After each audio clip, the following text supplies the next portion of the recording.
Bonjour, morning brief du 22 juillet 2020. Alors la bourse de Tunis a passé une séance très difficile avec un indice qui a terminé, un index qui a terminé sur une note négative en accusant un repli de 0,75%, creusant ses pertes annuelles à moins 8,32% depuis le 1er janvier 2020.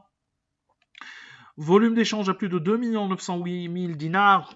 Ces derniers jours, les volumes étaient modestes. Et c'est un peu attendu vu qu'on est fin mois de juillet également, à proximité ou tout près des fêtes de l'Eid el-Kbir. Donc, volume le plus échangé était sur Servicom, plus de 638 000 dinars, Delis Holding, presque 290 000 dinars échangés, et UB 207 000 dinars. Citycars affiche une hausse de 2,96%, ATB avance de 2,72%, ATL gagne 2,43%, Somoser qui a pris également 2,04%.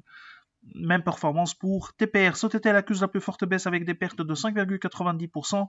Tawassul recule de 4,34%. AMS accuse un repli de 3,63%. Star cède de 2,77%. Tunisray qui lâche 2,64%.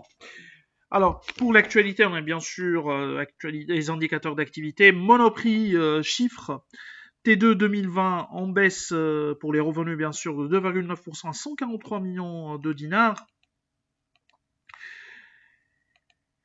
Alors, pour Monoprix, sur le premier semestre, la progression reste, la croissance reste positive, 2,2% de croissance à 301 millions de dinars. La marge commerciale a enregistré une hausse de 7,9% et c'est la bonne nouvelle. Un taux de marge autour de 18% en amélioration de 94 points de base. Ratio charge de personnel sur chiffre d'affaires reste stable. Et ça, c'est une autre bonne nouvelle, autour de 8,9%.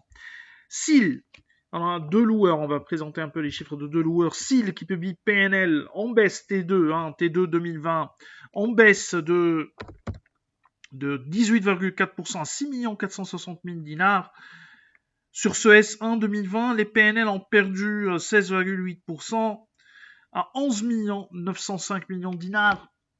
C'est une tendance généralisée pour les secteurs. Et également, on a des engagements classés qui augmentent à 45 millions de dinars, un taux de créance ou taux d'engagement classé à 8,4% contre 6,7% au 31-12-2019.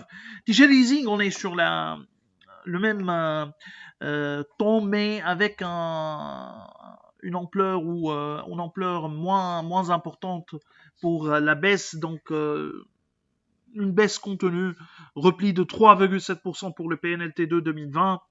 PNLS1 2020, donc on est sur une légère hausse de 2,5% et c'est une bonne nouvelle. Par contre, dégradation de la qualité d'actifs également pour TG Leasing avec des engagements classés qui ont augmenté de 26,2% à plus de 71 millions de dinars. Taux de créance classée à 13,8% contre 10,6% au 31-12-2019. Alors, les chiffres également d'ETH en ligne avec les attentes. T2, revenu T2 2020 en chute de 47,4%, 126 millions de dinars, moins 43% pour l'export. OTH justifie le recul des revenus par l'arrêt de la production des principaux de ses principaux donneurs d'ordre. Suite, bien sûr, à la propagation de la pandémie Covid-19, les ventes S1 2020 ont reculé de 33% sur ce premier semestre à 316 millions de dinars, dont un repli de 30% pour les ventes export à 316 millions de dinars. La dette d'OTH se situe, selon les chiffres de cette dernière, se situe à 133 millions de dinars versus 131 millions de dinars au 31-12-2019. Des chiffres donc globalement en ligne avec nos prévisions au cours des prochains mois. Le rythme des ventes d'OTH dépendra essentiellement de la reprise du secteur auto en Europe.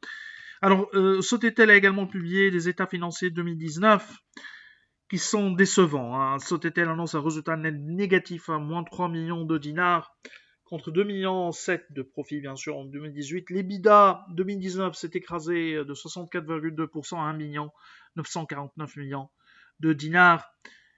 Résultat d'exploitation, bien sûr, négatif, à moins 1 311 millions de dinars. structure de coût donc qui pose vraiment un problème.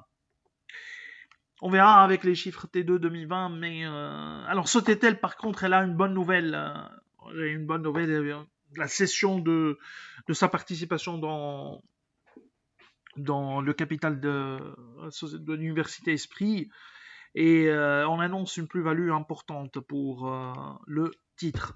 Nous vous remercions pour votre attention et on vous donne rendez-vous pour demain matin. Au revoir, à demain.